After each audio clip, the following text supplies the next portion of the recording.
రంగారెడ్డి జిల్లా ఇబ్రహీంపట్నం కొత్తపల్లి గ్రామంలో బొక్కల కంపెనీని మూసివేయాలని కోరుతూ గ్రామస్తులు నిరసన దీక్ష చేపట్టారు. భరించలేని దుర్గంధంతో తీవ్ర ఇబ్బందులు ఎదుర్కొంటున్నామని వారు ఆరోపించారు.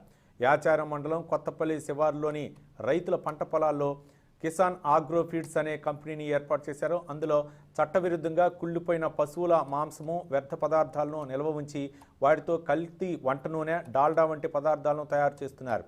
పశువుల వ్యర్థ పదార్థాలను నిల్వ ఉంచడం వల్ల భరించలేని దుర్వాసన రావడంతో చుట్టుపక్కల గ్రామాలు శ్వాస సంబంధ వ్యాధుల బారిన పడుతున్నామని ప్రజలు ఆవేదన వ్యక్తం చేశారు. అంతేకాక చిన్న పెద్ద అనే తారతమ్యం లేకుండా రైతులు తమ పంట పొలాల్లో పనులు చేయకుండా పోతున్నామని వాపోయారు. వెంటనే అధికారులు స్పందించి కంపెనీని పూర్తిగా మూసివేయాలని డిమాండ్ చేస్తున్నారు స్థానికులు.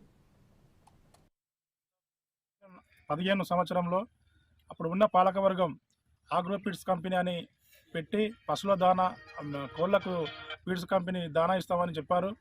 పశువుల కబేరాలతో బొక్కలు, చెడిపోయిన కుళ్ళు పదార్థాలన్నీ తెచ్చి ఈ కంపెనీలో వేసి దానా లేకుండా ఒక నూనెలా తయారు చేసి డాల్డా మొత్తం పెట్టి ఊళ్ళో చెడు వాసన గబ్బు లేచిపోతుంది.